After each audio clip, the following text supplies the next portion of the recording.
lounging, son. Welcome back to the Comic Lounge. My name is Ryan. And I'm Manny. And with us today, we have a very awesome cartoonist. We have Mr. Daniel Warren Johnson on the show. Super stoked to have him on. I mean, Extremity, Murder Falcon, Wonder Woman, Dead Earth, Beta Ray Bill. So many dope books that you've done, dude. Like, and we're so Do a power bomb. We're so stoked to have you on. We've been a huge fan of yours for a very long time. So thank you so much for taking time to chat with us today. Oh yeah, thanks for having me. Great to be here. I was saying before we hit record, these guys have been trying to get me on the show for months. Uh, I said I was a rare Pokemon. They caught me. We caught you, man. So I always like to ask, first time I'm talking to somebody, having them on the show is, a little backstory on what started your love for comics. Oh man. Well, gosh, let me see. Definitely Calvin and Hobbes, but it was like a lot of Sunday strips or like weekly strips that you'd see in the newspaper. Because I just didn't have access to a ton of comic books at the time. So things like Foxtrot was a big one, Peanuts, Calvin and Hobbes. I don't know. You think of one. I mean, I remember like reading Dilbert, like just because that's all I could get my hands on. If it was words and pictures, I wanted to check it out.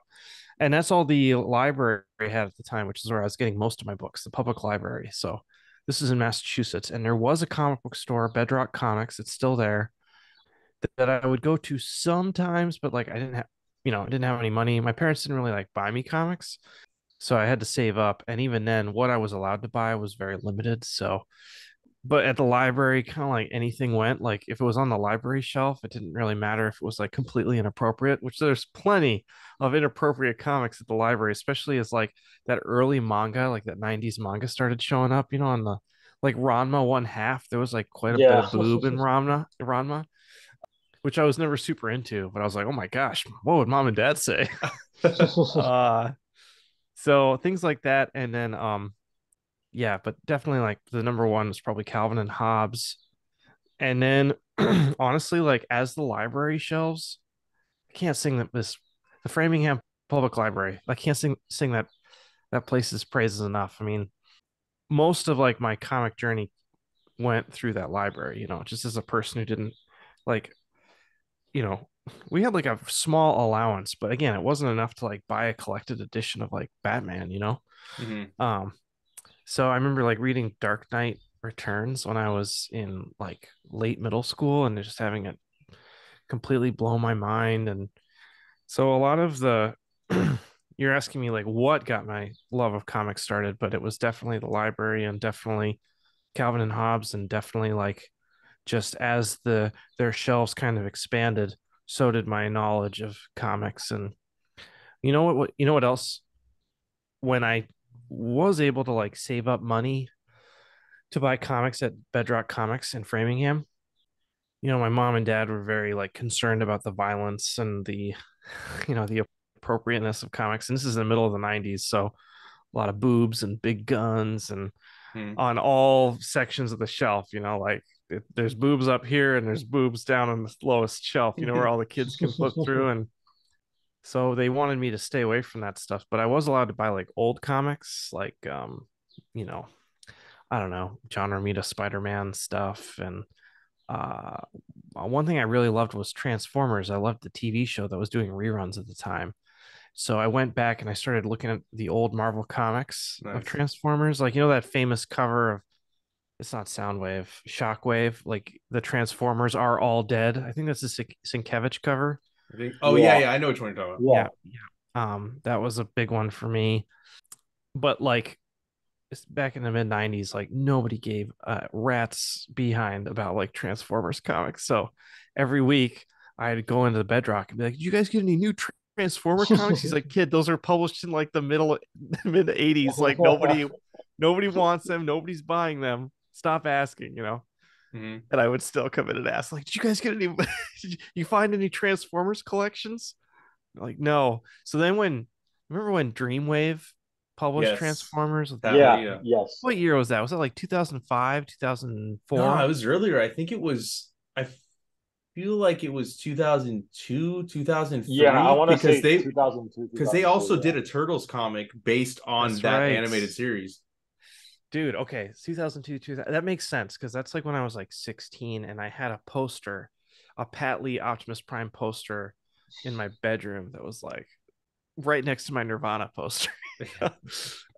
That was I so I just remember getting really excited because I would go to Bedrock and I'd be like, guys, there's a new Transformers comic coming out. They're like, yeah, after 10 years, finally, Yeah. Uh but so yeah, definitely early Marvel Transformers, and it was just getting my fix of something that I loved, just by getting the comics of it and something that I was allowed to buy too. My dad is actually here. He bought us dinner tonight. So if he hears me trash talking him, he's never gonna let me hear the end of it. So It's funny that you say that your parents were like kind of like watching. My parents probably should have been watching more of what I was getting. They just like my mom didn't care. She's like, he's reading, whatever. So she'd like give me my allowance and I would just go. There was a store, it was a comic book / record store called Green Hell, and she would take me over there. That's where I Those got are in the like best. yeah, and I would get like they'd have like old movies and shit, and that's where I saw Total Recall for the first time. And I awesome. remember taking it home when I was like 9 or something. I was like, dude, this chick's got 3 tits. Like, what is this? And like obviously I didn't let my mom know that was going on in the movie, but like it's funny like hearing you say like going into the store because I'm like picturing myself as a young kid going in and asking for these comics that obviously these dudes did not give a shit about. And probably like, oh, this little kid's back again asking for fucking Yeah. Sonic the Hedgehog or something. Yeah, that's exactly what it was. Yeah. Like, oh my God, he's back. Yeah. Give it up. I mean, dude, I was going in the phone books. I was calling because I mean, there was a lot of stores where I'm from, like, because I'm in LA, but I would go down the list calling each store and I would call them probably like once a week if I was looking for Same, man. specific I had packages. the page in the phone book like ear dog, so I Yeah. could just open it to and there was only like four. I grew up in Miami, and there was only like at the time maybe like 4 or 5 like, and I would call every single one for different reasons. Like, do you guys have Punisher Armory? Because I would see an ad for it. Like, Yeah. no, we told you that last week. Oh, it's Yeah. like Yeah. I know. Yeah, you get a Back check then, every week. yeah, I don't yeah, remember who I'm calling either. So like I'm just yeah, like calling down the list. Everybody I, listening probably doesn't even know what dude, the fuck a phone book is. I did the exact same thing when I was trying to find all of the Battle Chasers issues, like in the early 2000s, after Yeah. like everything had come out, but was still kind of hanging out on the shelves. Hmm. Like issue 9 was probably like, I don't know, 2 years old or something, but just nobody had really pulled it off the shelf. So I had called like every comic book store in Massachusetts, like, do you have Battle Chasers issue 8? Do you have Battle Chasers issue 8? Do you have Battle Chasers? I found one shop that had one comic book left of it, Battle Chasers issue 8. And I like begged my parents to drive. It was like an hour and a half away, all the way out in Western Mass. And I had to like find another excuse that my parents would be into, like, I don't know, like vintage furniture or something that was like in the same area. Be like, oh, you guys really like this stuff. Can we stop at the comic book store and then we can spend 2 hours at this furniture shop and I promise not to make a stink. And then sure enough, when I got to the comic book store and he was like, what is this? What is Battle Chasers? I'm like, don't worry about it, Dad. Don't worry about it. I totally have like so many stories like that, dude. It's so funny to like I don't think about them, but like hearing you say it, like the memories are flooding back. Obviously, you get into this comic strips, you start like picking up some other stuff. When do you decide like that this is something that like you want to pursue as a career? You want to be a cartoonist?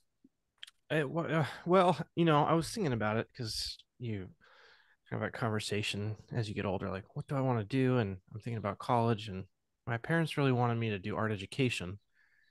I just wanted to do art and just experience college, but they really wanted me to have like a career path that I would kind of work for. So I did art education and I came out to Chicago for that. And I loved my art classes, of course, but like teaching, I really did not enjoy those classes. I just didn't enjoy that kind of vibe, but I didn't have the wherewithal to like be like, no, I do not want to do this. I want to do this. And I remember always thinking about the concept of like drawing comics for a living, or drawing for a living, period, and having it be like a thing. It was never really, it always felt like a pipe dream. I remember like Facebook messaging my girlfriend at the time. This is like 2006, 2007, and I was just getting back into comics after taking a break my freshman year. So this is like my sophomore year of college, and just being really excited about different art that was coming out. And I remember like messaging her and being like, "Hey, wouldn't it be really cool if I could like do this for a living?" And she was like, "Don't be silly. Come on." like, like be realistic. You're gonna be a teacher, you know, that's what's your job. And I'm like, well, I just really don't want to do that. But you know, like in our journeys of like going through life or whatever, it's like you get little hints of like what you actually want to do and how to get there, but it Mhm. doesn't all come together in one brilliant moment, you know? So it's like these little tiny journeys that kind of led up to the culmination of me working after college, after teaching, after doing odd jobs for a few years, just trying to kind of figure out my life. It wasn't until I was married to a different person who was actually super encouraging, my wife Rachel, and I was teaching at the time when I got married, and she was like, "Wow, you hate this. Like you're miserable. I can't be married to a miserable person. You better quit your job and try and do the art thing at least once." And we have a little bit of savings, and we'll just see what happens, and we'll do our best. And with that kind of like, a person believing in me, and then having the experience of doing something that I really disliked so much, like teaching, it was like the fire. It was like the perfect storm for me to try and do comics for real, or rather do illustration and design for real. I was taking any job that I could get after I quit my job teaching. One of those things was working on Space Mullet, my webcomic that I started in 2012. And that was just me like, well, maybe I could do comics, because I was ready to work at Starbucks after teaching. I would do anything. So if I could just make art and use my creative abilities in any way, whether it be like graphic design or storyboarding or comics, I didn't care. I just wanted to do something else that involved me creatively. And so I went like really wide. So I do anything, any job under the sun that was visual. Like I designed some posters for like really small local Chicago theater companies. I did like really crappy design for like the middle of like newspaper spreads of like car ads. I'd be like Mhm. that guy who's like putting an asterisk next to every car. Like, and there's 200 cars, and it's like the asterisks of like, this car isn't actually this much. It's actually this much. That was me. I did that for like a year and a half, like randomly off and on. I did a few illustration gigs, like some storyboarding for like local universities, like random stuff. And what I was not getting paid for, but what I wanted to include in that repertoire was comics, and that was Space Mullet. So, oh, sorry, this is long. All that to say, after about a year of working on Space Mullet, people were starting to notice it a little bit, some people in the industry, Mhm. and it started getting some traction. And I started thinking, like, I think I might be able to do this for a living. I don't think I'm going to make a lot of money, but I think I could enjoy myself. And I see enough work in this world to keep me going for a long time. Whereas, like, working on illustration stuff, it's really fun, but like trying to get a consistent gig always and always wondering what the next thing is and having it be very short term, like poster design, it's like, what, that's not that much money. And I'll be done in a week, if that. And then I need to find something else. That kind of stressful way of life was not appealing to me. Whereas working on like a mini series for a comic book, that seemed like a realistic goal that isn't going to necessarily pay a ton, but it's consistent work and it's more money than just working on a poster every 2 weeks. So I was kind of looking at it that way. And Space Mullet was the way that I was trying to prove to the world that I could do it. And then my first paying gig in comics was Eve Online True Stories, written by Daniel Way. It was a 16 pager that I Oh did at wow, the I haven't end. heard I that. haven't Yeah, heard of oh no, it's not good. that. I've It heard of was like, Daniel Way. Yeah, Yeah. yeah. I just haven't heard of this book. well, it was like a random like video game comic Okay. Okay. that involved. Have you guys ever heard of Eve Online? It sounds familiar. It's Yeah, like, vaguely. yeah, it's like a big online, like massively multiplayer online spaceship game where you like design your own fleets and you have your own battles and stuff, but it Oh, happens over okay. the whole world. And there are so many ships, and they wanted them to look exactly like the way they looked, and it was a nightmare project. Oh my God. But I was happy to do it because I was like, oh, I'm doing comics and I'm getting paid for it, And I did it, and it's very humbling looking at those pages now because I was like under pressure, and I also drew my foreheads really long. So if you Google image Eve Online True Stories in my name, you'll see the foreheads, and they're gonna like they're gonna like hit you in the forehead. How bad they are. So there you go. There's something you can Google later. But one thing led to another, and after working, that was with Dark Horse. I did that, and I got it in on time, and that's when I started connecting with Donnie Cates, and that's kind of what led into the Ghost Fleet. So, I and then love that book. then we were off to the races. Thank you. Yeah, and it was 12 issues, and I was thinking in my head, I was like, 12 issues of work. I'm going to be employed for so long. I was so excited, and then it got canceled. Such a good book, though, man. I really love that book. Space Mullet, I've never been able to actually get a hold of because I'm pretty sure that goes for quite a bit of money on eBay. It's like $100 now. It's so silly. Have you ever thought of recollecting it? I have. I mean, I have the rights. I got them back from Dark Horse years ago. And now it's just a matter of time. It's just a matter of like, I'm really bad at delegating, so I need to like be like, okay, Mr. Designer, I'd like you to do this and break it down, and maybe there'll be more news on that later in the year. Okay, I'll be on the lookout for that. Post Ghost Fleet, is that? Am I correct in saying Extremity is the next one, or is there No, something in between that? there's something in between. So I worked on the Ghost Fleet, and then everything dried up. I could not get paying work because Ghost Fleet got canceled because it like did so poorly. It went from 12 issues to 8 issues. That's why the ending is so rushed. And we just like it's like pedal to the metal, issue 7 and 8.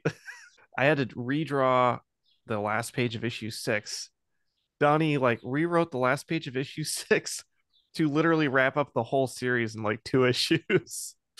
He had written the whole thing. He'd written 12 issues, and in the Ghost Fleet at the end of issue 1, the main character is it flashes forward to like a big apocalyptic future, and it's the Statue of Liberty in New York City that he's like that's getting blown up behind him.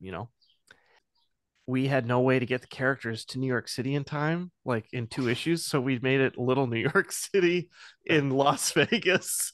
So we switched it on the fly. Anyway, that was a fun little anecdote about Ghost Fleet.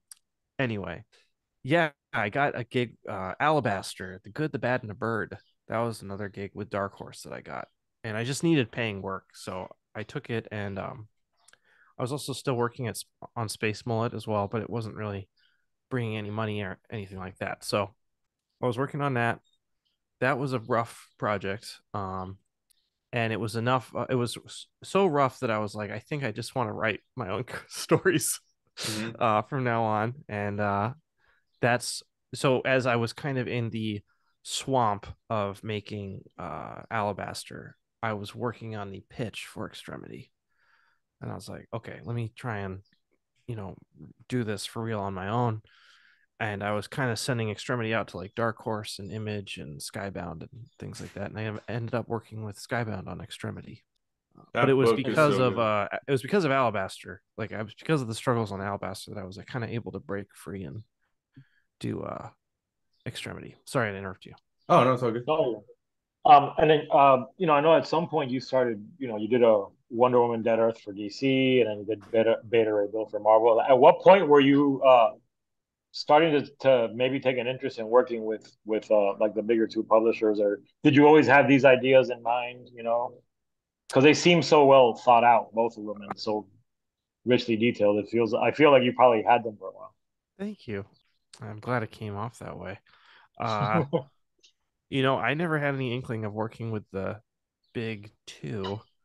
It's funny because as I was kind of like working on Murder Falcon, this would be Murder Falcon now. I would talk to Donnie Cates because we were friends, and he'd tell me his story ideas for the big two, which he was not able to do yet. He wasn't really working at Marvel a lot yet. He had all these ideas, and I was like, bro, I don't have any ideas. I don't think about this at all. So I didn't even think about working for them until they reached out to me. DC reached out to me as Murder Falcon was coming to an end, and that's how Wonder Woman got started. But it required me thinking about the story a bunch before I like pitched it. I asked for a few weeks. They said, "Do you have any ideas?" And I was like, "Oh, give me a little time, and I'll pitch you something." And sure enough, were you always were you always aiming for it to be like a black label book, like with the oversized? Was that always part of your pitch or your idea? It was because the editor that reached out was a black label editor. And Gotcha. so Okay. and from the get-go, they were like, I think you would have a really good fit in a Black Label book. I said, yeah, I agree. Let's do rated X style H for hero. And he's like, no, that's not gonna sell. I'd read that book. Yeah, Yeah, I read right. that That's book what I too. Yeah. said. I was like, that's Yeah. awesome. You throw in Matter Eater Lad somewhere in there. Yeah. And his name is Andy Curry, uh, that I was talking with. He was like, we're thinking more A-list. He's like, we would like your take on like something that will sell. And I was like, okay, well, let me think about it.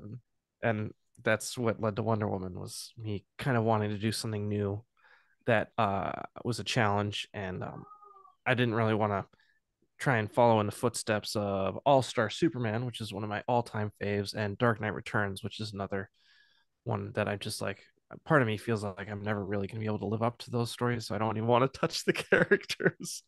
But Wonder Woman, like, I just was never super into anything that she was in, you know. And then when she was, this is especially in the more pop culture than in any specific story, she kept becoming like the bronze character. You know, it's like Superman gold, Batman silver, Wonder Woman bronze. Like, she just, it's kind of how she would come off sometimes to me. So I was like, Mm-hmm. this what if the gold and silver characters are just dead and she's the only one? And then that kind of got things rolling. It Yeah, was I mean, I fun. think that book was phenomenal. I mean, like there, like you said, like Superman and Batman have those stories that like Yeah. are like evergreen or perennials. Like that you can put someone to or direct somebody to that may not be familiar, comic book wise, with the character, right? Yep. Like that's what to me Dead Earth is for Wonder Woman. There's like nothing really for her.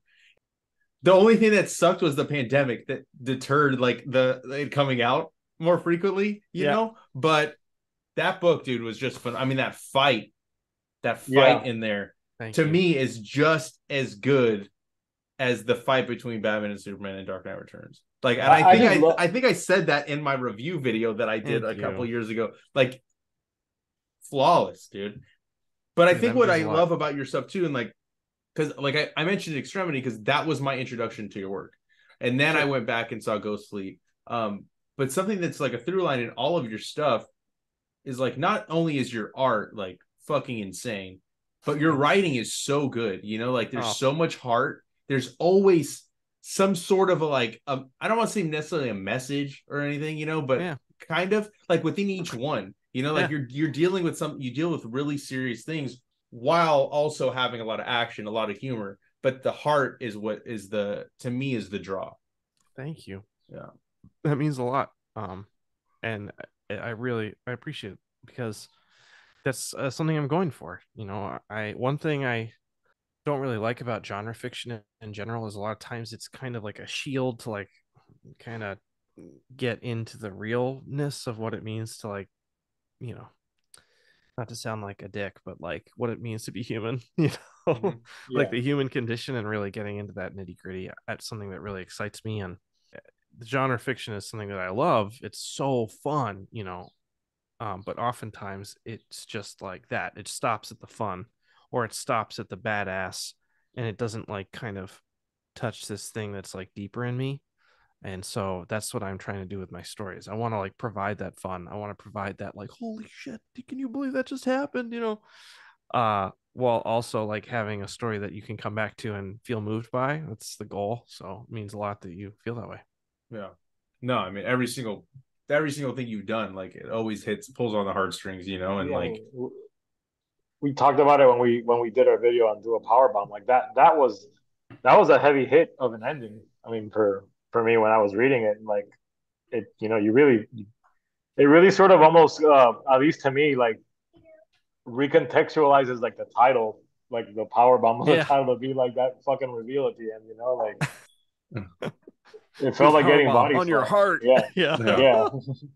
Yeah. Oh, But thank just you. I mean, like Ryan was like you were saying that not enough comics I think are combining like the big oh shit moments with like the quiet moments. Sure. And like Ryan said, you do it so well that it's like it's refreshing, and you Thank you you. realize how much you miss it in books in general. Thank you. Yeah. I don't know. I feel like the best some of the best comics I've ever read are the ones that have made me kind of emotional, but then laugh within like the context of like 3 or 4 pages. Fair enough. Yeah. And like that kind of like really excellent, like almost Artur vibe of like, you know, being able to take your audience from like one state of mind to another, but just like so smoothly. See that in movies a lot, and that I felt that way about Jeff Smith's Bone in a big way, which was another Okay. huge Such a formative good book book. for me. Yeah, which we found at the library. Yeah. Yeah, dude, so good. And like, I would not be here without Bone. That's a big one for me. It's funny. That was something that I knew about, but didn't read up until last year or a year and a No half ago. way. Yeah, yeah. I don't know. I know. I don't know why. It just like for some reason I just never did. And then like he had that Kickstarter for Tukey.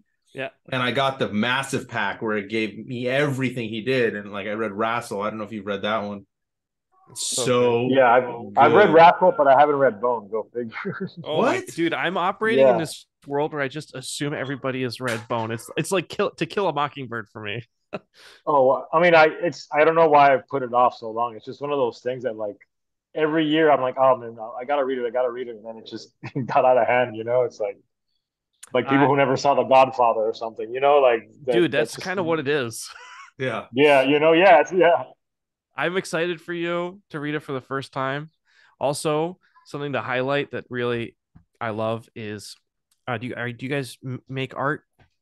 No, I can't draw for shit. No, The Okay, art yeah, behind well, me is my wife's art. okay, yeah, that's Yeah. cool. Yeah. Well, you know, to educate really fast, the to prove my point. Jeff Smith used a sable brush for all his work in Bone, and the characters in Bone, they're like these perfect circles. They're basically like, they're shapes. Everything in yeah. comics is shapes, but specifically those characters, the bones, they're all like, circle shapes. And dude, it is so hard to consistently make that shape with a brush like over and over and over and And he over did again, it for Mark. so many pages. He did Yeah. it for so many pages. And now when he does signings, he has like a brace on his arm. I'm like, oh, you poor man.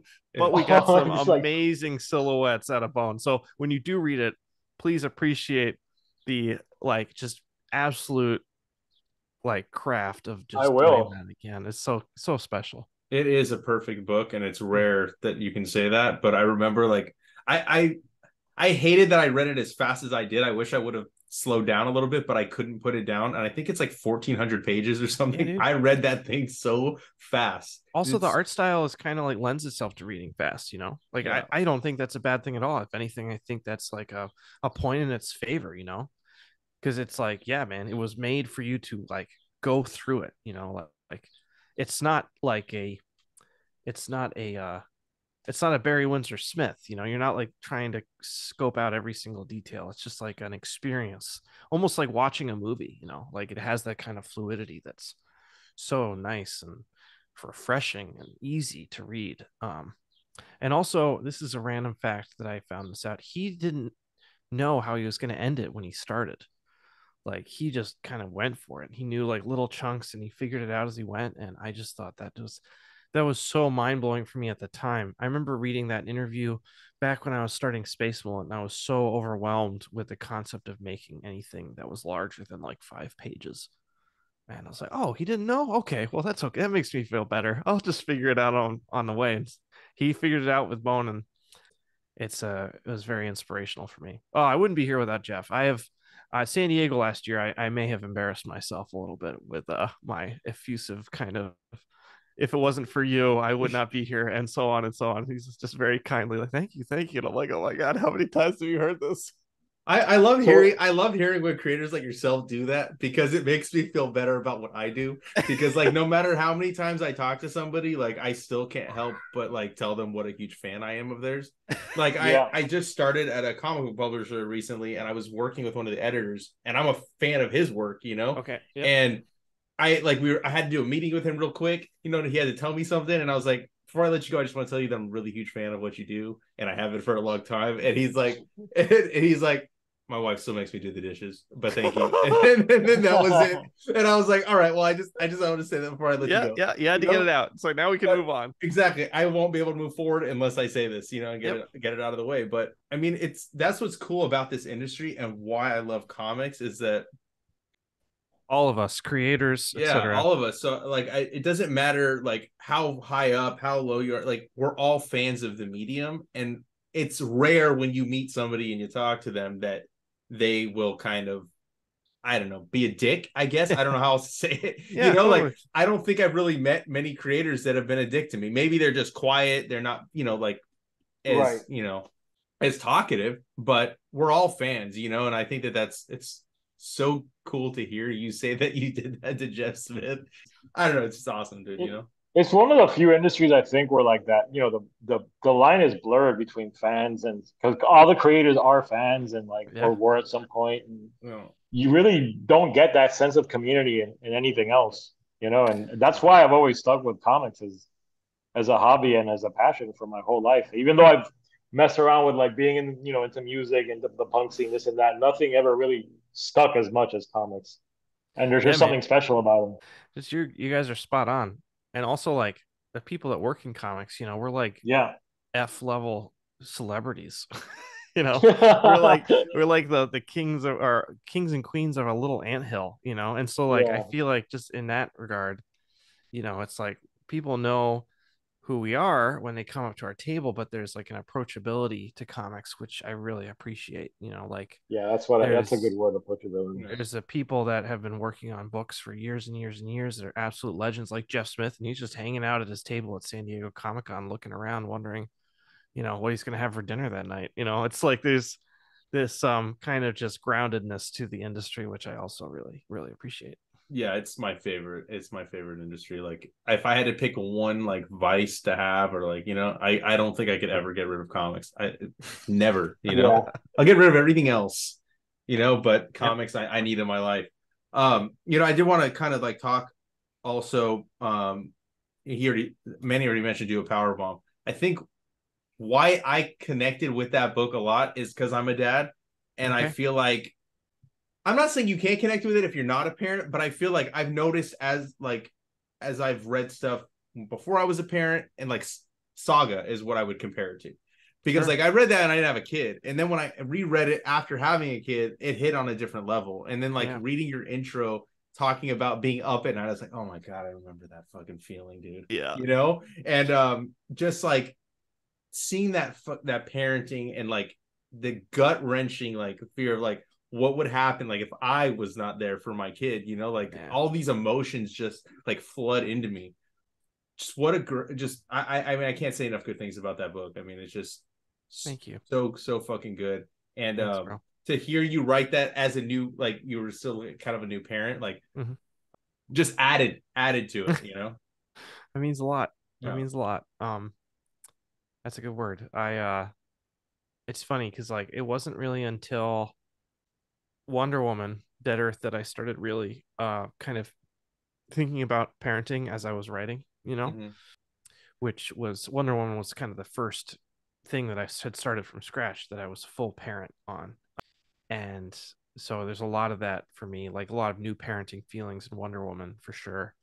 But now it's kind of, I don't know if it's like I can't help it, like because I'm a parent now, but it like bleeds into every thing I write. Like, I can't, all of a sudden it's like everything is about parenting. I'm like, oh no, shoot, I hope this is universal enough that it can affect everybody. But I guess you write what you know, and right now I'm in the parenting zone, man. Like, Yeah. I got 2 kids under 6. I'm like in it.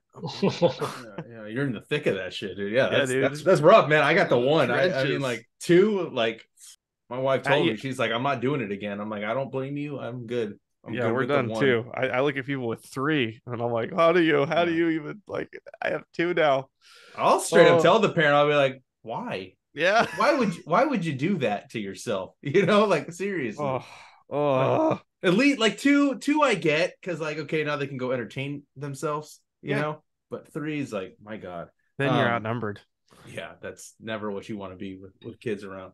What would you say in terms of like the parenting aspect that you put into A Powerbomb? Like, was that any like kind of like inner feelings about like fears of not being there for your kid, like because that's kind of like how I perceived it. But what would you say was your kind of like thought process behind that?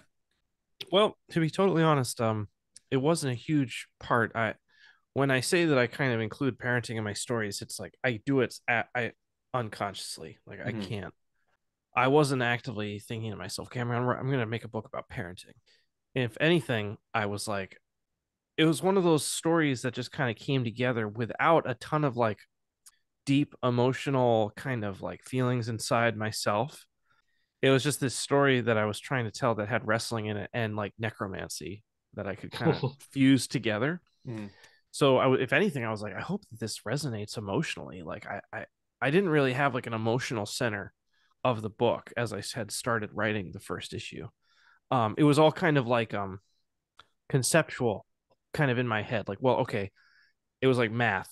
Like, well, her mom died in a ring, so her dad's not going to want her to wrestle, but she wants to be just like her mom. So there's the conflict.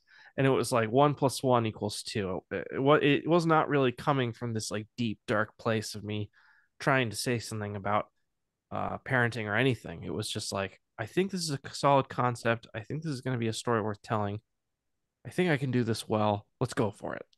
Um, and then as the story opened itself up and I got deeper into the characters, it all kind of culminated with issue 7 that I wrote. And I was writing issue 7 for like, I would write a draft of issue 7 and then I would sit on it for like a month. And then I'd edit a little bit, and then I'd sit on it for another month, and then I'd edit it a little bit, and I'd fiddle with the words and the dialogue and the exact timing.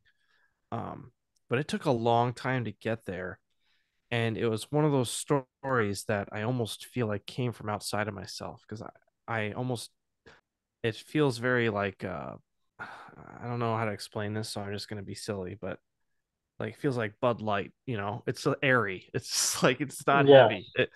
But it has it's like intense, like you said, like at the last page, it hits I feel like a ton of bricks, but that last page hit me like a ton of bricks. I didn't have that in my head when I started. Like I didn't have that ending plotted out in my head. I was like, well, I know they're not gonna win. They're not gonna resurrect their mom, but I don't know what's gonna happen. Maybe they have a day with her, and they get to talk. And I was like, no, that doesn't work. And then maybe like, I cut away before they even wrestle God in the first place. Like they start wrestling God and then the story ends. I was like, no, that's no fun. So it was kind of a trial and error, trial and error, trial and error.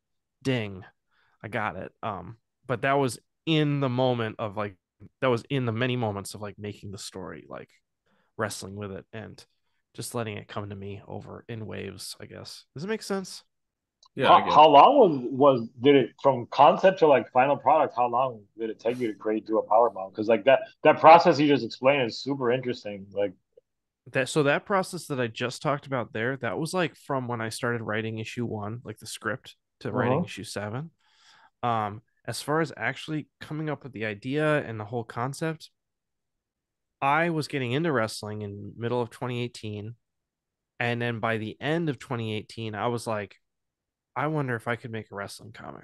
I mean, like I didn't have an idea, but I was like, how can I marry the vibe of like otherworldliness of comics with like the grounded intensity of like professional wrestling?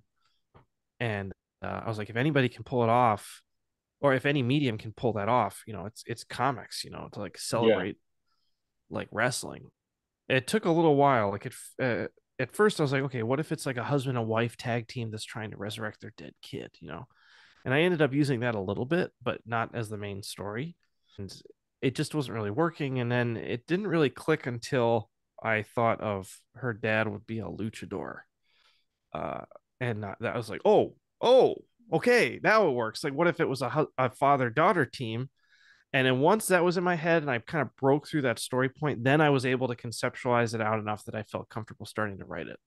Whereas it was just this amorphous kind of blob of stuff and ideas of things that never worked or maybe would work together, but not yet. I was having things like, okay, maybe there's like 3 rings, one in the regular plane and one in like the subplane and one in hell. And if they, every time they do a finishing move, it goes down a level. And then they wrestle Satan. That's literally what I was thinking in my head. There's a lot of like trial and error and like no pen to paper at all. Just like doing my best to try and make something cool. And it's funny because I'll look at like my outlines of like my old projects where I'm just kind of giving myself a skeletal structure of the entire story without actually writing an issue and how much changes, and it's almost like looking at a baby before it can walk. It's like this blob of just terrible ideas that are hopefully add up to more than the sum of its parts. And how about all those designs for those costumes, man? My God. Oh, jeez. Like that had to have taken quite some time because all of those Well, costumes are like all different from one another. yeah. No, I appreciate that you Yeah. recognize that. You know what it is, man? It's because I felt like the story had like such legs as far as like the concept and my execution of like, how in every issue there's like it's like the notch like actively goes up and up, like, okay, do you want to bring your mom back to life? I'm a necromancer. Click. That's issue 1. Okay. Oh shoot, your dad is the one that killed your mom. Click. Oh shoot, people wrestle for real in these worlds. Click. It's like goes up and up the tension. So I was so confident in like the story and the script. I felt like it was really popping that I never really spent time on the character design because I had no time. I was drawing Beta Ray Bill at the time, and the deadlines were quite tight for that book.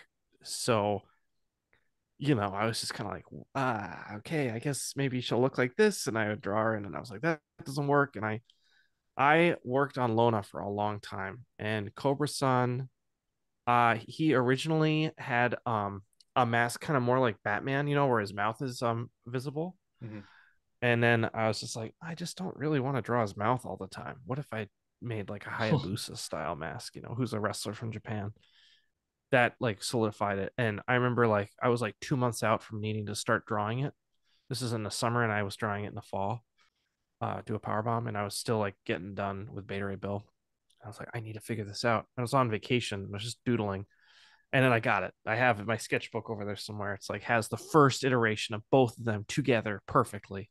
It's like got it done, and I just knew, which is almost more. It's better than like how I have a tendency to create, which is I make a sketch of a character that I think is pretty cool. I wonder if they have a story. Let me think about this because I really like drawing this character. And as I think about the story and it evolves, the character will evolve, and it just takes on so many different iterations. And it's like 3 years later, I have a story, but it's after drawing this thing for so damn much. Whereas do a power bomb was very pure. It's like the script is good, I know what I want, boom, let's off to the races. And then as far as all the tag teams, that was really fun and something that I was kind of thinking about in the back of my head that I already kind of had conceptualized because they were so secondary to the plot. I could just think about their visuals and not worry about anything else. And so I had Orangabang down before I had the main characters down. uh, and Yeah, like, the names too are fucking oh, hilarious. dude, King Arthur's Table. I had that finishing move name down like 2 years before I started writing the book. And like, yeah, like Attenborough's Cradle. Oh my god, that's the best name for a finishing move ever. See the monkeys do the power bomb. So that's crazy that you were working on this at the same time as Beta Ray Bill. I was kind of curious. I mean, I love Beta Ray Bill. I love that character. Thank you. And Or I do too. and you doing the book, like, was that something that you pitched, or did they come to you and like was it kind of a similar situation where Marvel was like, what do you want to do? No, at first it was me cold calling Marvel basically, and being like, "You should let me do a Vader Ray Bill comic." And Will Moss over at Marvel, I would kind of, I emailed him. I got his email somehow, and I just cold emailed him. And then we talked on the phone for a little bit, and we went back and forth. And he was basically like, I'm not sure that a Beta Ray Bill book is going to sell. And I was like, okay, that's fair. But we maintained contact. And he, if he had like Marvel projects that he thought I'd be a good fit for, he'd send them my way. And, every once in a while, I'd check in about Beta Ray Bill. And, eventually they were interested enough that they reached out, or I can't remember what happened, but like it was going to be between Wonder Woman and Beta Ray Bill at Marvel. So like before I agreed to do Wonder Woman, I was also talking about doing Beta Ray Bill, and DC just paid me more, so I was like, I'll do this. I'll do Wonder Woman. Yeah. And then as Wonder Woman came to an end, I reached out to Marvel and said, "Hey, what do you think? Can we do this?" And they paid me more money, and they said, "Yeah, let's do it." And I was like, "Awesome!" And then the pandemic happened, and they gave me a big old yellow light, so everything got put on pause. And then as that was in like middle 2020 or like spring 2020, and then by the time things had kind of like not settled down, but like it was the end of the fall, and like everybody was kind of buckling up for that first COVID winter. Mm-hmm. I was Yeah. like, let me just see if maybe if they've reconsidered Beta Ray Bill. And sure enough, they were like, yeah, actually, let's do it. Let's make it happen. We're feeling a little more solid under our feet. Let's have you work on this. And so I worked on Beta Ray Bill all through the winter of 2020 and 2021. Yeah, that The book was fall just winter. phenomenal, man. Thank you very Another much. series I had a lot of fun with that I know you were involved with was Jurassic League. Yeah.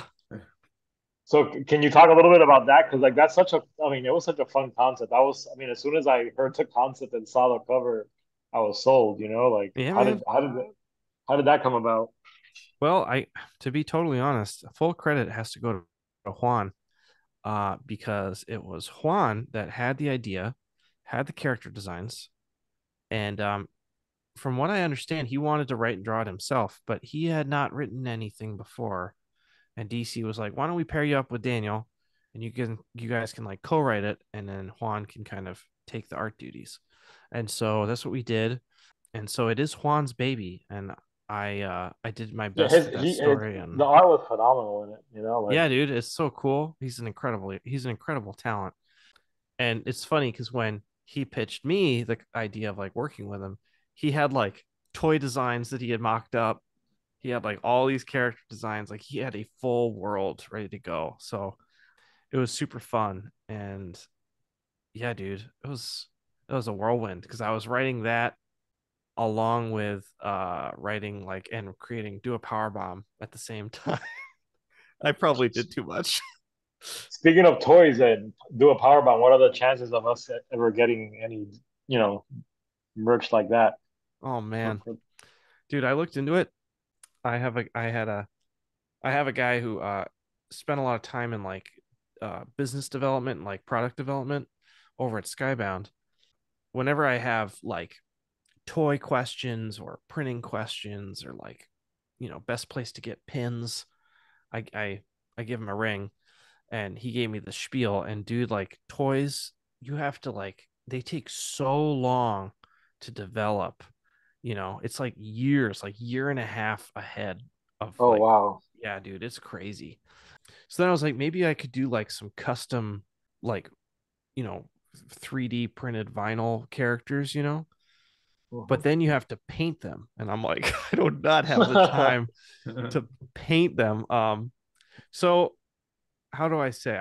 I wish I wanted to, but then as the more that I looked into it, the more I got scared. And it's like it takes so much time. And it'd be one of those things where I wouldn't want to make like a crappy version that just had my characters' faces on it. Like I really want it to be awesome. And maybe we'll get to a point someday where like building toys is cheaper, especially like when 3D printing becomes a little more advanced, we can pump out more stuff. But until then, it's looking like a big fat no. I'm sorry. I reached out to Boss Fight Studio, who makes some of my favorite wrestling figures, and I was like, we should do a powerbomb figures, man. And nothing. Damn. Yeah, and I'm like, come on. I reached out on Instagram because they don't have an email. I have enough. I have enough Instagram followers that at least they should have looked at it. But no, maybe you know what? Maybe I just need to spam them. That's what I'll do.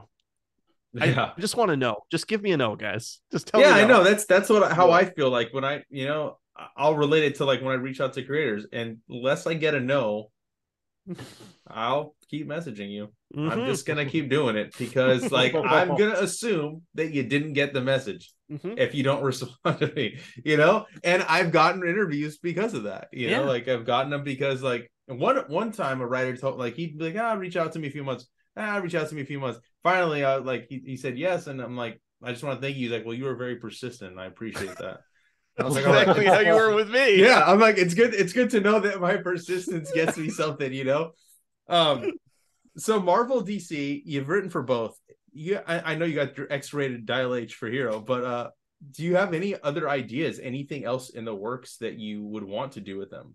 Oh yeah, I pitched an idea with another artist of Superman book, and DC they didn't want to do it. So Damn, I know, dude, it was gonna be so awesome. that's Superman upsetting. gone bad. Superman gone bad, but not like evil Superman, not like killing people in the streets bad, like bad for like a really good reason. Yeah. And I was really excited about it, but the brand is very important, I guess. So, Any uh, obscure characters you would want to do? I mean, like Beta Ray Bill's not completely obscure, but he's somewhat. well, that's the thing. Like, I kind of wanted to do like a Superman book that only had obscure characters in it, Okay. like Superman and his band of D-list heroes. But Matter Eater Lad for sure. Like I'm not even joking. That dude is my guy.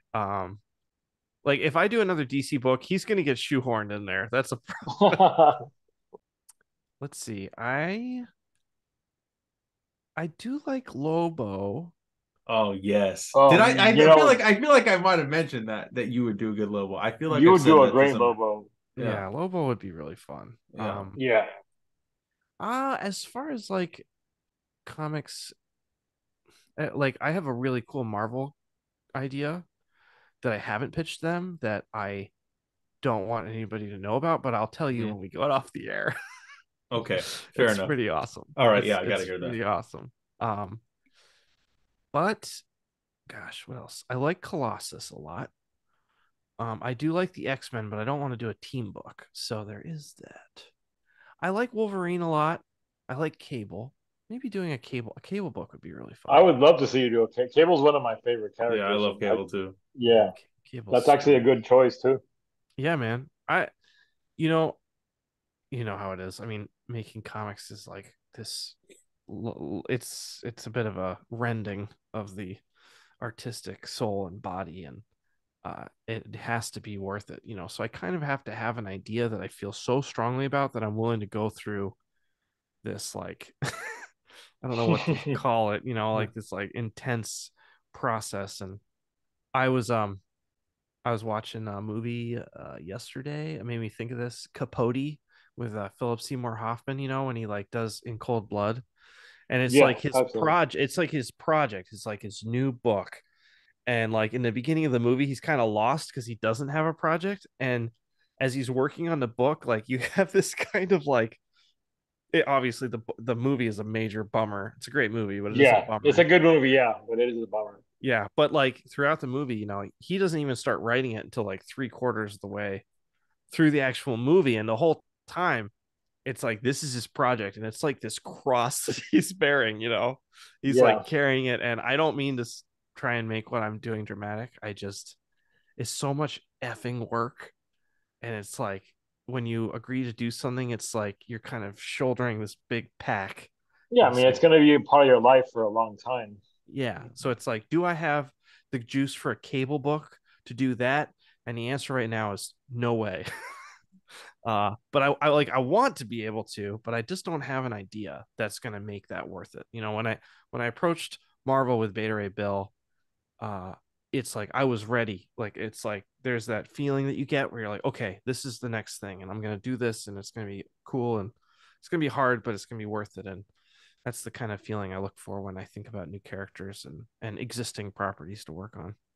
So, do you want to stick with creator own work for now, then, or I don't know. I mean, I would like to be the guy who just like pumps out like creator own thing, like boom, boom, boom, like Rick Remender is doing. He just Hmm. every yeah, dude? dude. I don't know how he does it. I don't have that ability. kind of like go super hard for like a short time and then it's done. And I have to kind of get my feet and my ideas back under me before I kind of attack it again. And part of that is especially with the creator owned stuff, like the characters and the stories, they mean like so much to me, and I put so much work into them that I want them to be as absolutely as awesome as they can be, which just means that sometimes it takes time. Like it just takes time to marinate. Sometimes you go to write something or you go to make something and it's just not ready yet. And I wanted to do a power bomb right after Wonder Woman, but it just wasn't ready yet. And I could kind of feel that, and I was like, you know what? I think it's going to be ready eventually, but not yet. And that's kind of how I'm feeling now after finishing Do a Power Bomb. Like I really feel like I hit it out of the park with that ending. Mm-hmm. And now I'm a little bit like, okay, I gotta find the next thing. Like I have all these ideas that are like half formed or even 75% formed, but something has to be pretty 100% before I really start investing in it. And I want to make sure that my stuff that's original of mine is fully baked and something that I can really get behind as I'm making it, because it requires that kind of steadfastness, solid ground to push forward and to finish something in a way that I can be proud of. So I see myself, at least for a while, kind of going back and forth, because nothing will help buy time than like working for the man for a little while. Yeah, uh, yeah, exactly. Steady paycheck. yeah, and dude, after working with DC on Wonder Woman and then Marvel at Beta Ray Bill, which were both great experiences, there's no drama, it's great.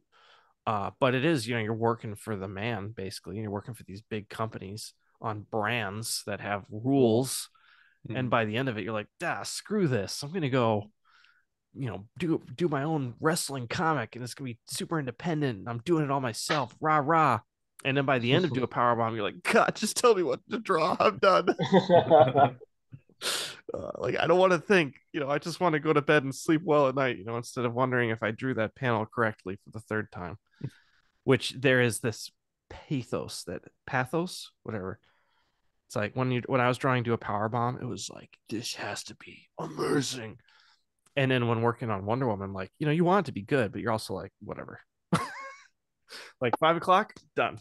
Does it look good? It looks good. Okay. Do a Power Bomb. It's like, does it look good? Does it look good? Does it look good? Does it look good? I hope that makes sense. No, totally, It dude. does. It does, yeah. So what is on your drawing board right now? I mean, I know that you have a story in Darth Vader in the Darth Vader book, which I mean, like anybody that knows you and knows your stuff, like old man Luke. I want a Star Wars Grand Design by you. Hell yeah. Yeah, yeah. That's what I want That's to the see. project. Yeah, we talked about it once. What's on my drawing board? Well, I'm looking at it right now, and it's a secret. I can't tell you what it is. Okay. It's not creator owned. It's like the next big project, which I'm sure you're gonna find out about very soon. Let's see. But I just started. I have my sketchbook here, volume 46. There's a. Oh gosh, man, I don't really have anything good in here yet. Hold on. Nope, nothing too cool yet. I did a Street Fighter. Wait, hold on. Am I allowed to talk about that? I don't know. Is it a cover? Are you gonna be able to edit this out? Yeah, I think I worked for the publisher that I probably saw the cover that you did. I work. Is it for IDW? Yeah, Teenage Yeah, Mutant Ninja I just Turtles. started working at IDW. The Oh, hell yeah. It covers dope as fuck. Yeah, I don't know if it's allowed. I don't know. I'll edit it out. I don't want to get in trouble at work either. But yeah, sure. All right, that's fine. I I won't saw the say cover. anything. Yeah, the cover was dope. Drawing Ryu was heck of fun. That was Yeah. so much fun. But I have like a super epic sci-fi book that I've been working on since like 2019, off and okay. on. And I really started attacking it during the pandemic. Like when the pandemic hit, I was like, okay, I'm going to take this. I'm going to write my epic sci-fi book. And it, of course, didn't happen at all. It's coming together slowly. It's like this labor of love where, like sci-fi now is very much in like the zeitgeist.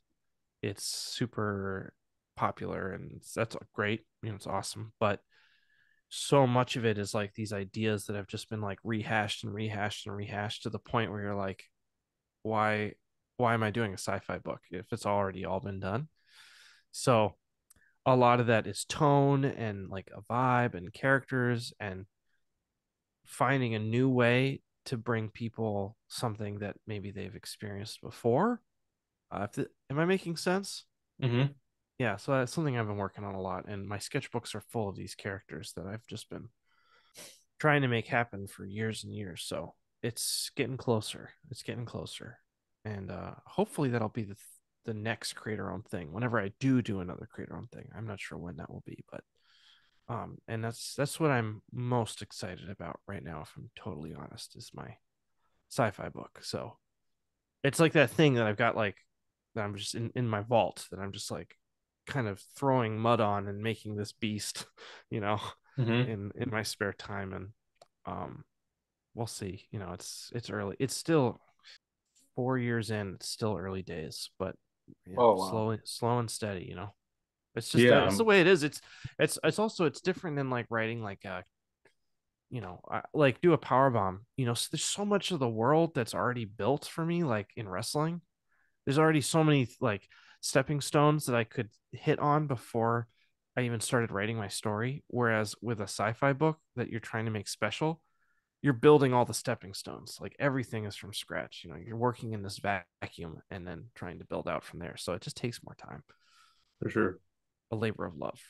And yeah, yeah. Well, that's definitely something I'm stoked to see when it's finished, and I can't wait Sure. to hear about whatever that project is that you got over there on the drawing board. Oh man, it'd be exciting. Yeah. Well, I mean, I just want to thank you again so much Yeah. for taking time to chat with us, dude. I know I had a blast. I know Manny probably had a blast too. So we definitely love to have you back on again sometime in the future if you're down. That would be awesome. Hit me up. be I'll try to be better about responding to my It's emails okay. this time. I'll just send like 10, 12, 20 emails if I have to, Right on, bro. I'll be persistent. Right But on. yeah, again, thank you so much. For everybody listening and watching, I'm going to drop all Daniel's links down below so you can stay up to date on everything he's doing. And yeah, look forward to doing this again in the future. Thanks, guys.